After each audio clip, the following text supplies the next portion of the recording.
I watch CNN, I watch Fox, I watch CBS, and in this case, there's a lot of things not being said.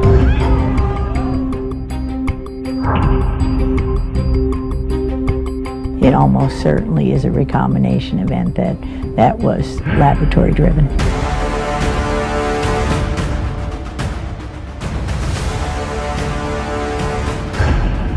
This is just the essential nature of Chinese communism. Chinese communism is evil. Every person it harms is directly attributable to the Chinese Communist Party.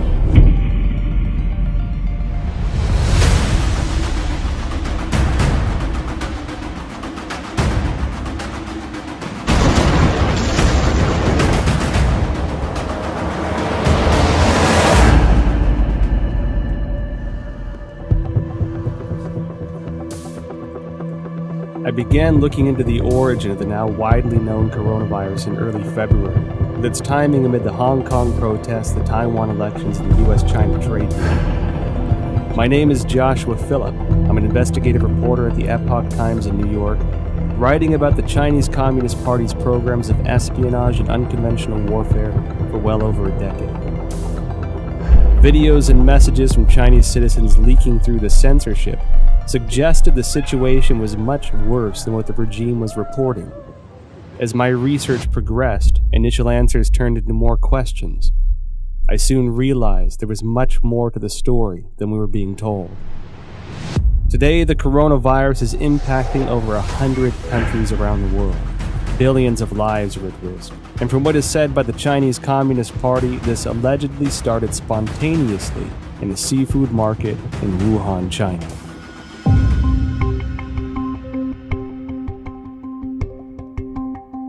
Wuhan is the capital of Hubei province, the largest city in central China.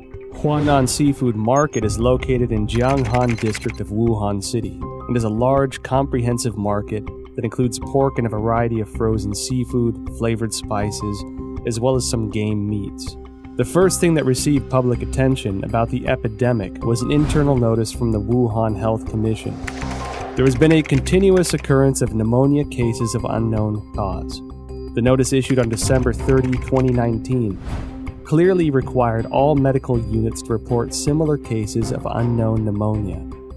The notice started spreading online, and on December 31, 2019, the Wuhan Health Commission issued a public notice for the first time, saying that some medical institutions found a link between the pneumonia cases and the Huanan seafood market. However, the notice pointed out that there was no evidence of obvious human-to-human transmission and no infection among medical personnel.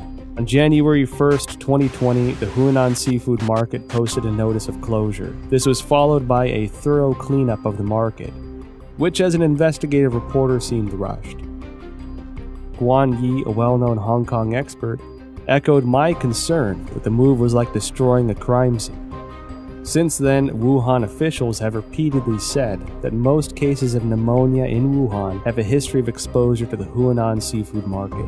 On January 26, the Institute of Virology of China CDC announced that 33 of the 585 environmental samples from the Huanan seafood market were found to contain the novel coronavirus nucleic acid, and the virus was successfully isolated from the positive culture samples, suggesting that the virus originated from wild animals sold at the market. At this point, Huanan Seafood Market being the source of the epidemic became an official conclusion. A few days later, however, a report from the journal Science published online challenged that story. The report cited a paper in The Lancet, one of the world's top medical journals, and questioned whether Wuhan's novel coronavirus pneumonia could not have originated at the market. The paper, titled Clinical Features of Patients Infected with 2019 Novel Coronavirus in Wuhan, China, was published in The Lancet on January 24. The first author of the paper is Huang Qiaolin, Deputy Director of Jinyintan Hospital, the first designated hospital for treatment of unknown pneumonia in Wuhan. Why would this come as a challenge to the official narrative? I think this journal article is very important. It reveals a lot of important information. For example, this paper talks about the first patient onset was actually on December 1st. These patients were not related to Huanan Seafood Market. and also no epidemiological association was found between the first patient and subsequent patient. And then also on this paper, I talk about on December 10th, there were 3 more onset cases, 2 of which were not related to Huanan Seafood Market wholesale. Major discovery is that a total of 41 patients were counted in this paper, and 14 of them proved to be unrelated to the seafood market, accounting for more than 1/3. No one sells bed at the seafood market too, and the official from CDC didn't mention they find any beds in the seafood market too. Certainly the Lancet paper showing that supposed patient 0 was nowhere near the market. Secondly, that there are no bats in the seafood market or anywhere close. The idea of the spread so fast through a population, just the way it was said through the seafood market, is highly unlikely and improbable. On January 29th, The Lancet republished an analysis of 99 confirmed cases at Jinyintan Hospital, of which 50 had no history of exposure to the seafood market. According to the New England Journal, of the 425 cases confirmed, 45 cases onset before January 1st had no history of exposure to the seafood market. Notably, the authors of the 2 Lancet papers in the New England Journal of Medicine are doctors and medical experts in mainland China. Daniel Lucy, an epidemiologist at the University of Georgetown, said in response to the Lancet paper that if the data were accurate, the first case would have been infected by the virus already in November 2019, because of the incubation period between infection and symptoms. This would mean that the virus was quietly spreading between people in some parts of Wuhan before the cluster of cases with a history of exposure to Huanan Seafood Market began on December 15. The first expert group from the National Health Commission arrived in Wuhan as early as December 31st, 2019. The expert panel established a set of diagnostic criteria after investigating Jinyintan Hospital of Wuhan that stipulated a history of contact with Huanan Seafood Market, the person having a fever, and displaying the whole genome sequence. All 3 standards have to be met to confirm a case. This standard was used until a second group of experts, including Zhang Nanshan, arrived in Wuhan on January 18th and made a revision. Why did the panel impose a history of seafood market exposure as a criteria of diagnosis, knowing that at least 1/3 of the cases were unrelated to the seafood market? They clearly know about 14 patients not related to Huanan Seafood Market at all. That clearly means another source of outbreak. I think somehow this could be a malfeasance or somewhat intentionally cover up some important source of infection. It can go a long way to covering up the actual source by imposing a false place and you're not looking at the actual victims. Then you're only allowed to find your keys under the light post. The numbers that we're getting from China about new infections and deaths are highly suspicious. We know that Beijing, for 6 weeks in December and January, suppressed information of the epidemic. And then when they officially acknowledged it on January 20, they then started a campaign of suppression of information. We know that because the central leading group that was announced on January 26 has a 9-person roster, and it's very heavy with propaganda officials. Indeed, the vice chairman of the group is the Communist Party's propaganda czar. It appears that the party's main goal here is suppression of information, controlling the narrative. That's more important to them than actually ending the epidemic.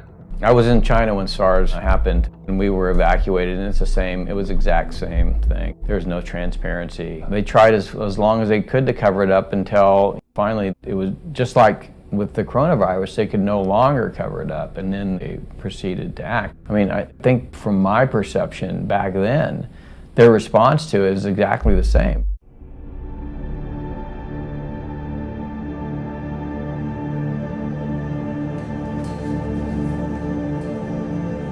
On January 10th, China disclosed the full genome sequence of the Wuhan novel coronavirus, and many of the world's top virologists began analyzing it.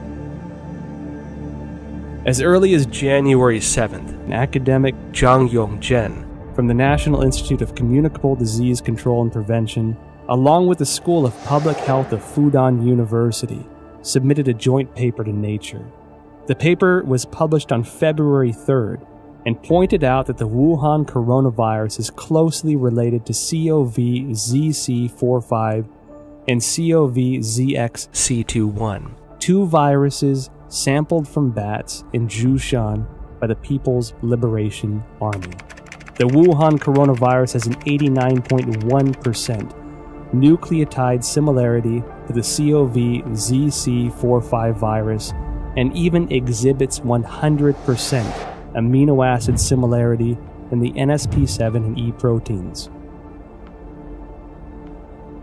Shortly after the paper was published, other scientists used BLAST, a program developed by the National Institute of Health and the National Center for Biotechnology Information, to compare the viral sequence based on the data submitted by Chinese authorities on January 12th. The results matched with Zhang's findings.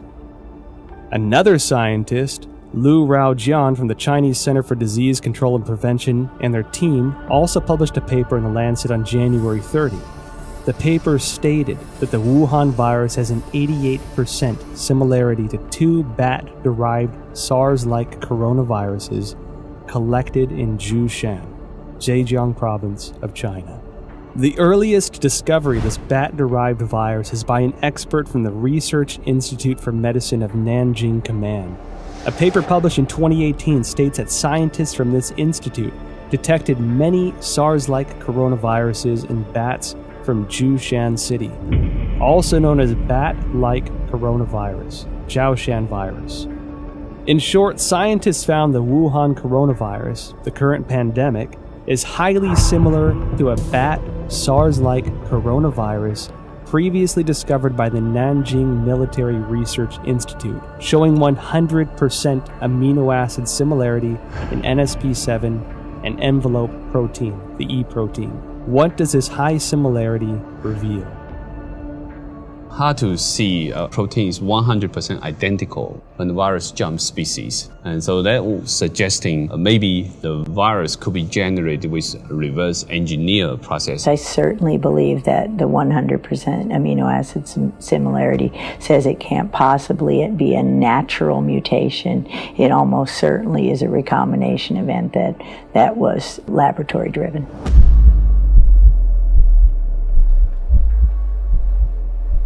On January 21st, researchers from the Institut Pasteur, Shanghai, Chinese Academy of Sciences published a paper in Science China Life Sciences that mentioned an important phenomenon.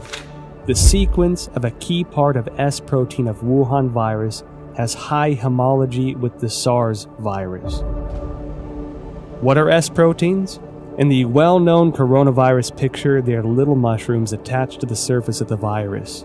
These S proteins, also known as spine proteins or spike proteins, are the most important tool for the coronavirus to invade human cells. If we compare the receptor ACE2 on the cell surface of human bodies to a lock, this S protein is the key, which can unlock this lock on the cell surface and then invade into the cell to propagate and destroy it. That means virus now can infect human cell much easier. That's probably also one of the important reasons that contributing to multi-organ failure when people have a very severe disease. So it can spread out in the human body much faster. Well, the S proteins, the high similarity of the S proteins from SARS-1 to now SARS-2, that's your spike protein. That's the lock and key. That's going to be what drives it right through human cells.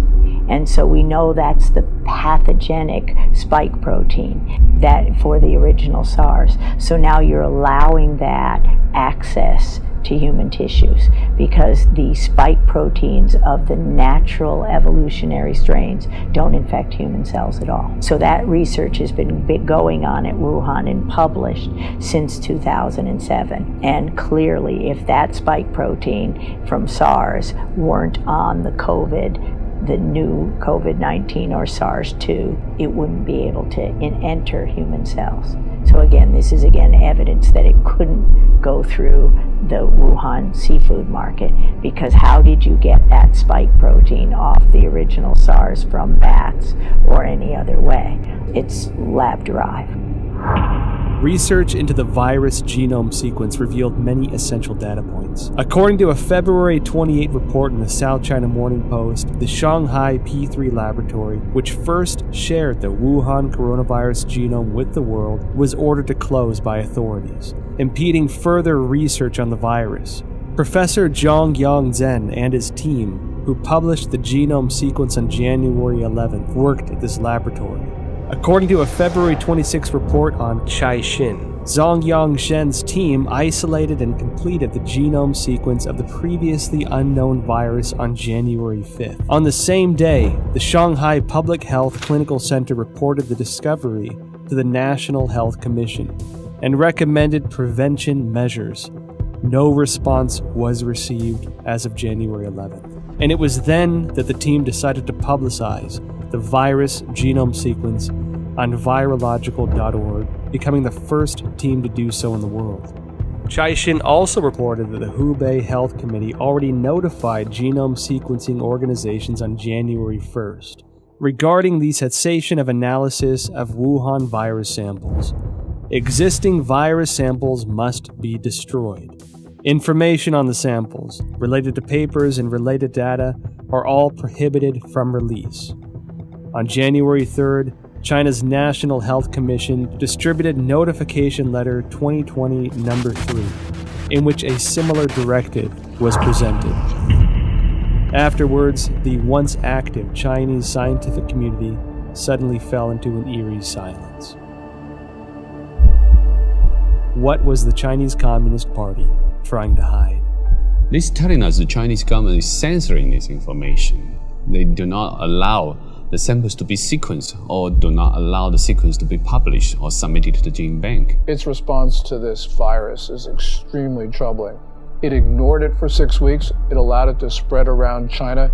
It tried to get other countries to not protect themselves.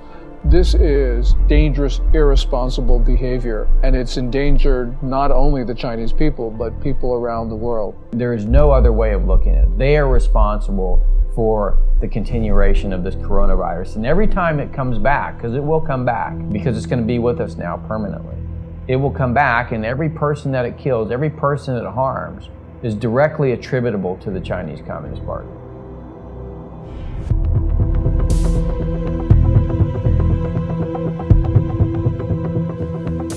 Through investigating the genome sequence, I found it significant that the S protein of the Wuhan coronavirus was critical in its cross-species ability to infect humans. While I was searching for related studies online, one Chinese virologist in particular caught my attention.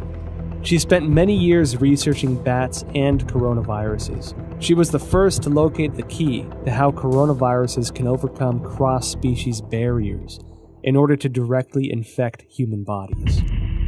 And she was the first to discover that the SARS virus was the result of a restructuring of multiple SARS-like coronaviruses found in bats. Her name is Shi Zhengli, and she may be an important link to the origin of the virus.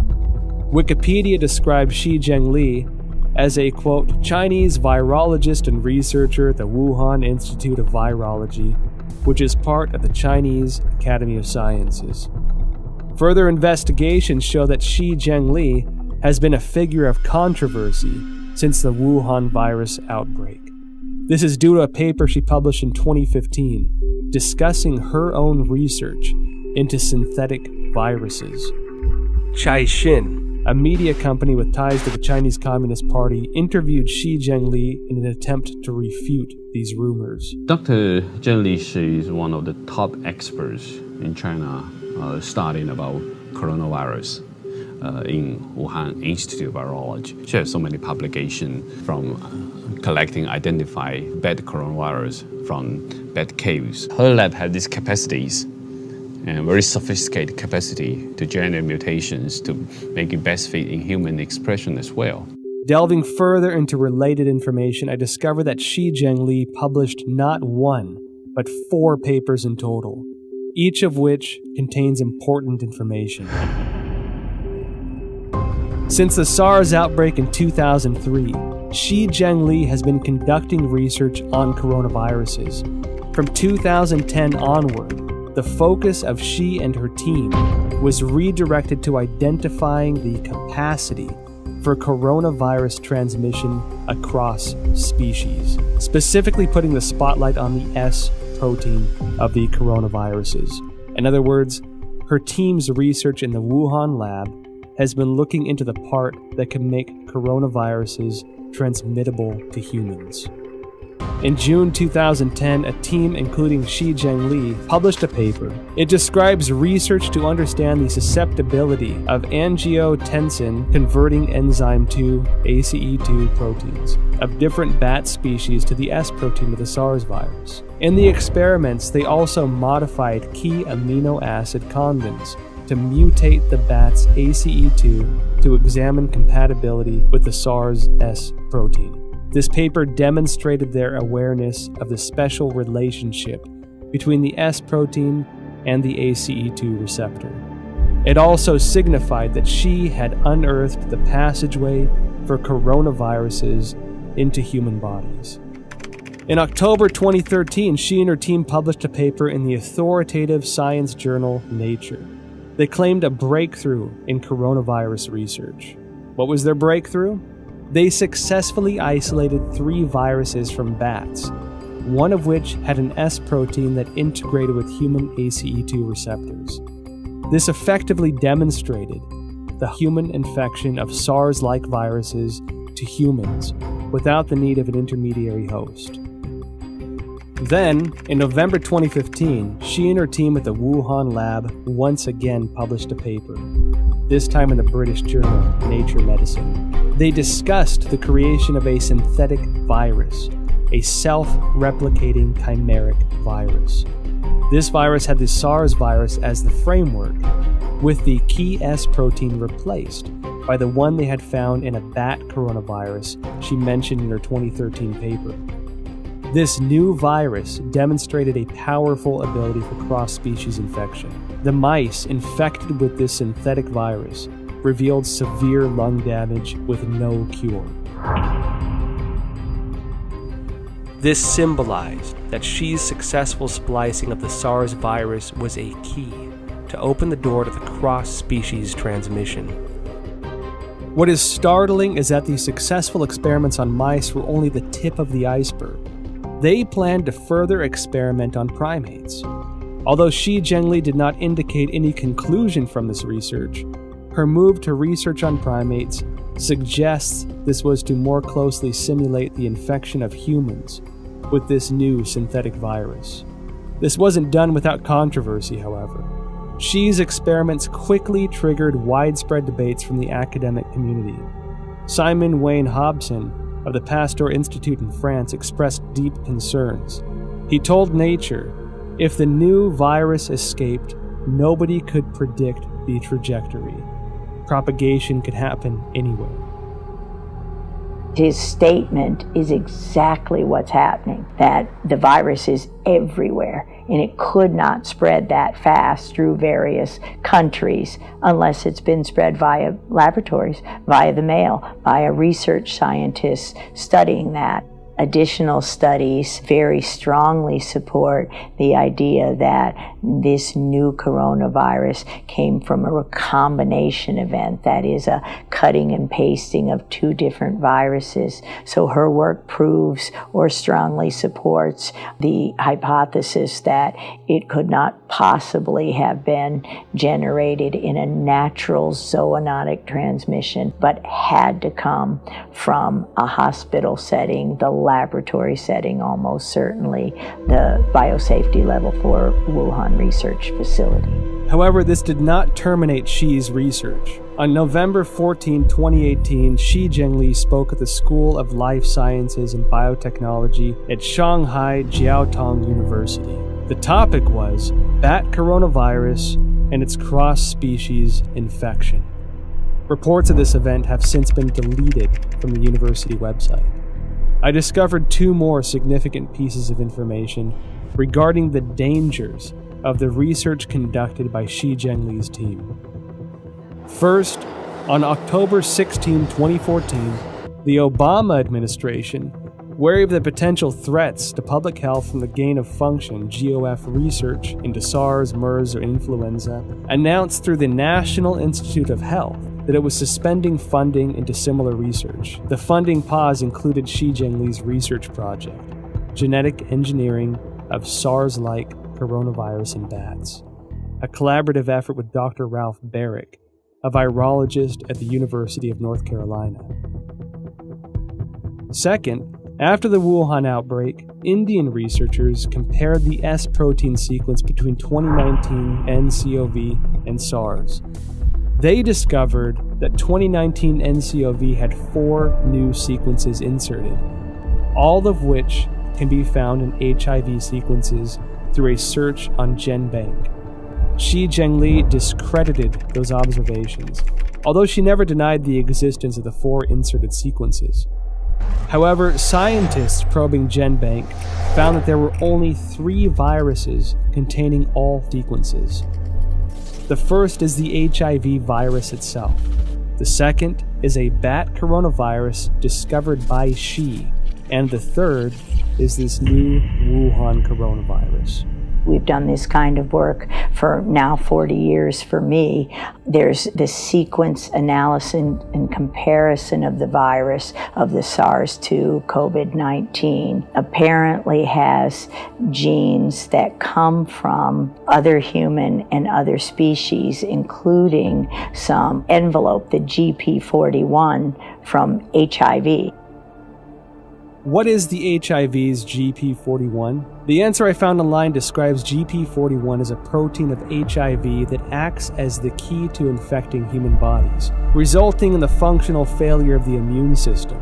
If the discovery by Judy and her colleagues are established, it would mean that the infectious part of the Wuhan virus, the S protein, incorporated the sequence of the HIV key protein. This made me think of the immunodeficiency symptoms in people infected. They were doing research on a human transmittable coronavirus that was actually published in a paper. So this is research that they actually published. They were working on developing a coronavirus for the human host, which, leads you to question, why would you be creating a coronavirus that can infect humans? What would be the purpose of that research? Is it for a weapon? Is it so that you can then create a vaccine that you are the sole recipient of the profits from? The Chinese have full access to our databases. They have full access to all that research that comes out. They have full access to all our universities to train their scientists. And they have full access to our scientists, like was, with the recent indictment of the head of the chemistry department at Harvard. I mean, this is the 1,000 Talents program. Tens of thousands of the world's most brightest people in all of these different areas that are going to China to help them with their programs. And all of these programs, as you know, have a dual use capability. Beijing's attacks on the United States, which have occurred for weeks and weeks, are really worrying. What it shows is that China is desperate, and the United States needs to defend itself because China is propagating this narrative that we spread the coronavirus to China. So the United States needs to just come out with the facts about how China took coronavirus samples from Canada and the United States. They sent them to Wuhan. We don't know exactly what went on in that lab there at the Wuhan Institute of Virology, but it's time for the United States to defend itself.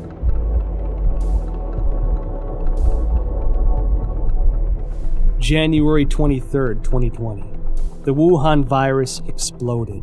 While Wuhan announced the lockdown of the city, Shi Zhengli and her team released a paper stating that the Wuhan coronavirus was of probable bat origin. This was published in Nature on February 3rd. The paper indicated that the Wuhan virus utilized the same key as SARS to gain entry into the human body. She also announced the 2019 nCoV genome sequence was 96.2% consistent with a bat coronavirus originating in Yunnan, China, called RATG13, signaling a natural source of the Wuhan virus. However, Shi Zhengli's natural origin assertion was doubtful. The outbreak occurred in Wuhan, the same location as the P4 laboratory where Shi was based, and which housed highly similar viruses. Common sense would lead the government to first inspect the P4 laboratory for any leakage incident and potential safety concerns. Instead, they shifted public attention from the P4 laboratory to the South China seafood wholesale market that sold no bats, and designated it as the origin of the disease. At the same time, authorities sealed off all virus samples, prevented international experts from joining the investigation, and used national television to slander doctors such as Li Wenliang, who disclosed the outbreak for spreading rumors. If the Wuhan virus indeed emerged naturally, why would the CCP need to censor relevant news or block investigations? Could the Wuhan P4 laboratory have its secrets? Virus samples and genome sequences may be the exact ingredients we need to find our answers. When I first heard of the coronavirus, I was deeply concerned. Almost every disease that starts in China begins in Guangdong province, the province that surrounds Hong Kong, in the south. But Wuhan is in the central portion of the country. And so this was extremely unusual. And the fact that it might have started close to the Wuhan Institute of Virology, the P4 biosafety lab, really was extremely troubling. It's not a conspiracy theory to think that the coronavirus came from the Wuhan lab. We don't know at this point. And until we know, the theory about the lab origin is certainly something that we should consider. I noticed that after the outbreak, the Wuhan Institute of Virology kept strangely quiet. Under normal circumstances, as the nation's highest level of virology research institute, it should be the first one to actively respond when the entire country is working around the clock, attempting to control a disease like this. One that so closely fits the type of viruses its scientists were researching. In contrast, the Institute had a highly visible demonstration on CCTV of their efforts to detect and prevent the outbreak of virus V in pigs of Guangdong in 2018. It should be noted that the Wuhan Institute displayed a series of abnormal events since the start of 2020. January 2nd, an email from the Director General of the Institute to all internal staff was circulated. The subject was Notice regarding the strict prohibition of disclosure of any information related to the Wuhan unknown pneumonia. National Health Commission clearly mandates that all detection, empirical data, results, and conclusions related to this outbreak cannot be published on self-media or social media, nor disclosed to any media, including state media, or collaborative organizations, including any technical services companies. January 21st, a new drug, remdesivir, provided for free by the United States to China for Wuhan coronavirus treatment, was preemptively patented by the Institute. February 3rd, Dr. Wu Xiaohua blew the whistle using his real name that Xi Zhengli's haphazard laboratory management may have led the Wuhan virus to leak from the lab. February 4th, Chairman of Duoyi, Xu Bo, blew the whistle using his real name that the Wuhan Institute of Virology was suspected of manufacturing and leaking the Wuhan virus. February 7th, top biochemical weapon expert of the People's Liberation Army, Chen Wei, officially assumed control over Wuhan Institute of Virology's P4 laboratory. February 14, Chinese leader Xi Jinping called for the inclusion of biosecurity into China's national security framework and to accelerate the introduction of a biosecurity law. February 15, the Institute refuted widely spread rumors on Chinese social media that a female graduate, Huang Yanling, was patient zero and had perished. However, Huang's photo, CV, and thesis were all removed from the Institute's official website, leaving only her name.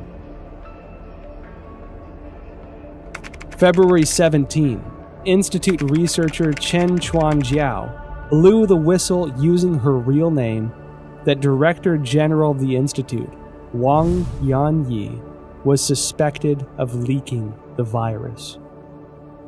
I graduated from the University of Virginia in 1980. My first job was to go to the National Cancer Institute, which was housed at Fort Detrick, Maryland, the same place that houses the USAMRIID, U.S. Army Research Institute on Infectious Disease, the biosafety level 4 facility, equivalent of the Wuhan facility. And so at these facilities, it's where investigators who I went in there myself, you can see the breakdowns in safety, and it's everywhere. That's why I have no doubt the Chinese biosafety level 4, it was just as lacking in safety, in rigor. You can argue that they don't care. Suspected of leaking the virus, military biochemical weapons expert assumes control. Biosecurity law. Now, when these sensitive keywords are connected together, it tells me that the P4 laboratory is not an ordinary academic research institute. I decided to start from the beginning of the Wuhan P4 lab. On January 23rd, the day Wuhan was locked down, French website challenges.fr published an article that revealed many details of the collaboration between France and China to establish the P4 laboratory in Wuhan. In 2003, after the SARS outbreak in China, the Chinese Academy of Sciences requested assistance from the French government to build a virology research center of the highest level. With the support of then French Prime Minister Raffarin, the two countries signed a contract to jointly construct the P4 laboratory under a wave of contention. According to the contract, French architect RTV in Lyon was responsible for the engineering of the laboratory. However, Chinese authorities switched the work to a local Wuhan architect, IPPR, based on research conducted by the General Directorate of External Security. IPPR had close ties to subsidies of the Chinese military, some of which were already targets of concern by the American CIA. Within the 12 subsidiary departments, there was even a specific military management office. The French delayed repeatedly, given security concerns. It wasn't until 2017 before the Wuhan P4 laboratory was operational, and French security continued to suspect that the Chinese regime was conducting biochemical weapons experiments. Who is the real boss of the P4 laboratory? The Wuhan P4 laboratory was a subsidiary of the Wuhan Institute of Virology, which is managed by China Academy of Sciences. The director of the laboratory was Yuan Shiming, who was also the head of Chinese Academy of Sciences Wuhan chapter. Design and funding for construction were the responsibilities of the ex-vice presidents of the academy, Jiang Mianheng from 1999 to 2011, and Chen Zhu from 2000 to 2007. Jiang Mianheng was the eldest son of ex-CCP leader Jiang Zemin. After Jiang Zemin ascended to power after the Tiananmen Square massacre, his son entered the academy and led the Institute of High Technologies Research and Development. Jiang Mianheng created the Shanghai Institute of Life Sciences, and together with China Academy of Sciences, Shanghai colleges and universities, Shanghai hospitals, military hospitals, and research institutions, formed a profit group of life sciences organizations. They controlled China's major life sciences research projects and allocation of massive funding. Jiang Jicheng, son of Jiang Mianheng, is the controlling shareholder of Wuxi AppTec, which in turn is controlling Fosun Pharmaceutical, China's agent for Remdesivir. Effectively, Jiang Jicheng is the kingpin behind the specific medicine for the outbreak. Meanwhile, Chen Zhu is the current president of the Red Cross Society of China, which had faced numerous scandals since the outbreak. In 1999, while Jiang Zemin was in power, the People's Liberation Army published a book, Unrestricted Warfare, in which strategies for a weaker nation to combat a stronger nation are discussed in the context of modern warfare. One of the authors, Qiao Liang, wrote, "After the first Taiwan Strait crisis, we realized that if the Chinese and American military fought head-on, we are at a disadvantage. Therefore, we need a new strategy to help our military tilt the balance of power. This new strategy is called unrestricted warfare, a variety of means beyond all limits, without any restrictions. It could be military related, including guerrilla warfare, terrorism, biochemical warfare, or it could be non-military related, such as drug trafficking, poisoning, environmental destruction, and computer virus dissemination." Israeli expert in biological warfare and former intelligence officer Danny Shoham published a paper in 2015 in India's Journal of Defense Studies. He pointed out that China will not miss, skip, or abandon any highly advanced technology, especially military-related technology. The article noted that China had 12 facilities related to the Ministry of National Defense and 30 subsidiary facilities of the PLA participating in the research, development, manufacturing, testing, or storage of biological weapons. Dr. Francis Boyle, a Harvard PhD famous for drafting the Biological Weapons Anti-Terrorism Act of 1989, clearly expressed, "The novel coronavirus we're seeing here is an offensive biological warfare weapon." The Federation of American Scientists indicated similar concerns in an evaluation report. The organization believed that the CCP possessed advanced chemical warfare projects, including research, development, manufacturing, and weaponizing capabilities. The CCP is usually known to have a proactive biological warfare portfolio, including state-funded and sponsored research activities. I believe they have them. I believe they're developing them. I think they want to be the most advanced nation on earth when it comes to biological weapons. The same as I believe that they do forced organ harvesting. The same as I believe that they have concentration camps for Uyghurs. The way I believe that they have systematically killed millions of Falun Gong. It is the same thing, this regime. You can count on it. So Wuhan as an area, I think, is critical by the fact that there's a lot of concern about what China's ambitions are regarding long-term global domination. I'll just say it that. Their military doctrines indicated that they intend to be the dominant political and military force in the Pacific Rim. I've talked to senior members of the Trump administration who have had conversations with the senior Chinese generals, and that's what they basically say. It's in their doctrine, too. So we have to examine this new clue. This is one piece of the, Wuhan, biological warfare. Does this mean something to these other things we're already seeing? Because the Chinese have already kind of stated this is their objective. So I think we have to analyze it through that lens. What does this mean to the larger political narrative of what China wants to do to dominate the region and potentially the world? We don't have to speculate about being at war. Last May, the Communist Party, through People's Daily, carried a piece which said that there was a quote-unquote people's war against the United States. They've declared war on us. We have to respond. There is a war. China's told us there's one.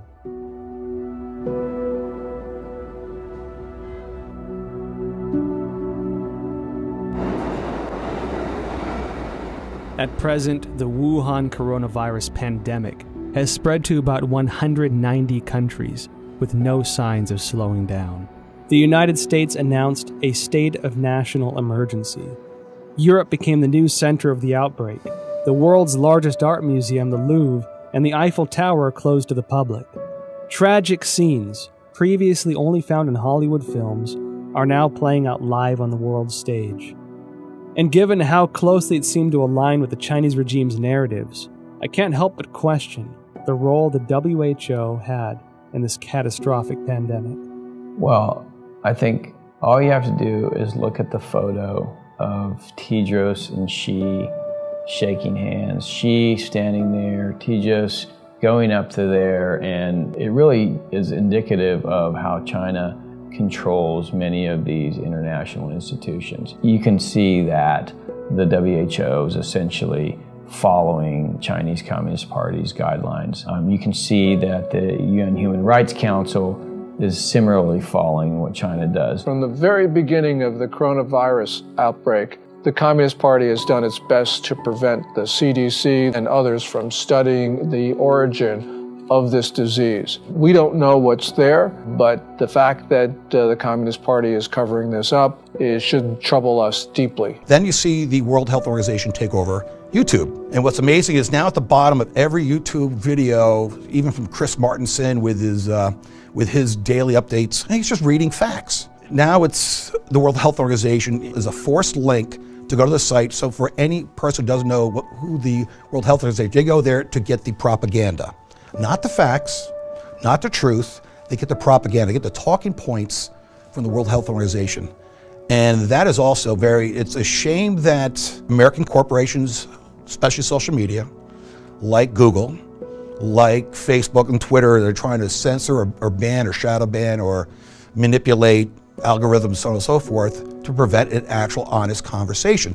The best way this is going to be answered, all this, we want the truth. The biggest issue I've learned over my 40-year career, it's not really fighting the viruses and learning how to treat the viruses. It's fighting a system that is determined to cover up and persecute anyone who reveals the truth behind. Today, the World Bank, many of the international institutions have essentially adopted a posture whereby if the Chinese Communist Party tells them to do it, they're going to do it. I'm not surprised at all by what the WHO says. I'm not surprised at all by ICAO, which basically has been blocking people from that tweet about Taiwan. I mean, the whole system, and this is why, by the way, the national security strategy that came out in December 2017 says what it says, which is we need to protect our societies, not just the United States, but all democracies. We need to rebuild them, not invest Chinese Communist Party regime in the Belt and Road Initiative and Made in China 2025. And we need to inspire people again to believe in democracy. Every country has diseases, but in China, they become national emergencies and global emergencies because the real disease here is communism. A sprawling and aggressive disinformation campaign unleashed globally by the Chinese Communist Party. The propaganda push, which has escalated in recent weeks, aims primarily to deflect blame over the Chinese regime's botched handling of the Wuhan coronavirus, to sow discord internationally, and to portray the image that the regime has contained the outbreak. During the investigative interview process, well-known scientists who once suggested a laboratory origin of the virus declined to be interviewed one after another. Some avoided the topic of virus origin completely. Some had already composed scientific arguments but abruptly retracted their papers.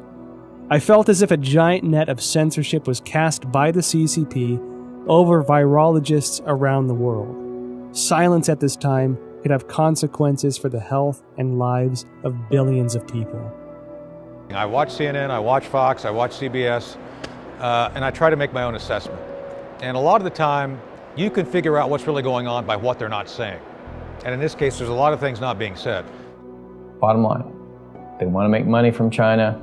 They fear the Chinese repercussions if they air this stuff. It just gives you an indication of how powerful the Chinese Communist Party is.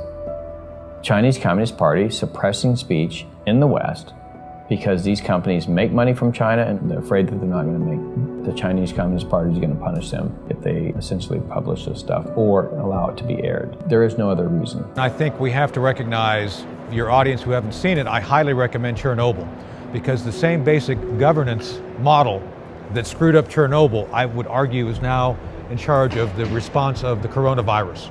So whatever you saw go wrong in Chernobyl, you could still see that potential here. I'm not saying it's going to be that bad. I'm just saying that the party, the central party, is the thing which they want to protect, their power.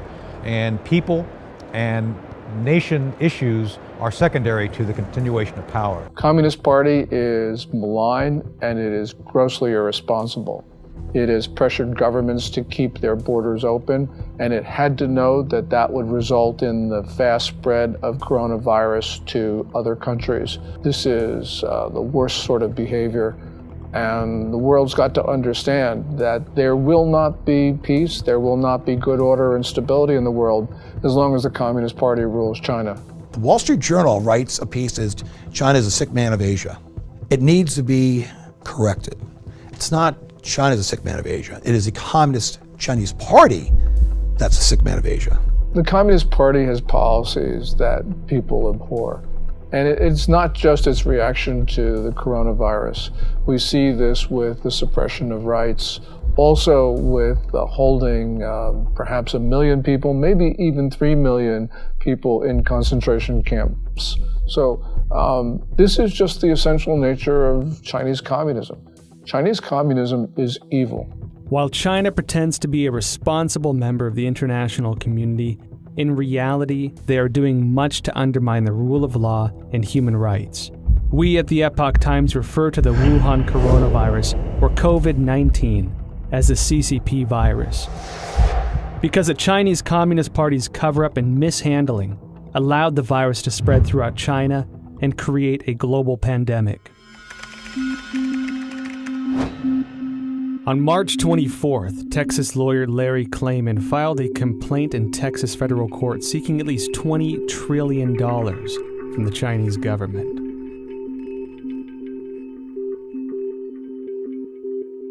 Klayman said in a statement, quote, "The Chinese people are a good people, but their government is not, and it must be made to pay dearly." On April 4th, the British think tank Henry Jackson Society advocated for compensation of £351 billion from the CCP to the UK, and that the government should pursue it through international courts. The same report called for a total compensation of £3.2 trillion to the G7 for the damages caused by the cover-up of the outbreak. On the same day, the All India Bar Association filed a complaint to the United Nations Human Rights Council, seeking an unspecified amount as reparations from China over the global spread of the coronavirus. Evidently, the CCP violated the international health regulations. The United States and the international community must regain their senses and take action. Reveal the truth through investigations, initiate sanctions against the CCP, and seek massive restitution for the worldwide public health emergency resulting in tremendous health and economic loss. As the people of Taiwan and Hong Kong are insisting, only by trying to stay away from the CCP's invasion can we protect ourselves in this global disaster. Let's start protecting ourselves. Let's start rebuilding our country. Let's start investing in our people. Let's start inspiring people to love democracy and transparency and open markets, not what the Chinese have, which is essentially, if you read document number 9, counter to every single one of those things. So, I mean, it gives us a real opportunity to kind of reevaluate the kind of world we want to live in and fight for the right side of that world. I want them to see the true nature of the Chinese Communist Party, because when they do, they're going to wake up. And when that happens, democracies will begin to flourish again. And when that happens, perhaps, just perhaps, the people of China will have a chance. This virus must have a message for all of us as people of this earth. We need to take a break from our busy schedules and seriously consider the repercussions of our ever-expanding scientific research and development. Did we go too far? Do our desires and ambitions go against the laws of nature and pull us further from the direction given by heaven? Maybe when this virus lifts, we can again find our traditional values, rediscover kindness and virtue, family and community. I believe that viruses can't survive where hearts have compassion.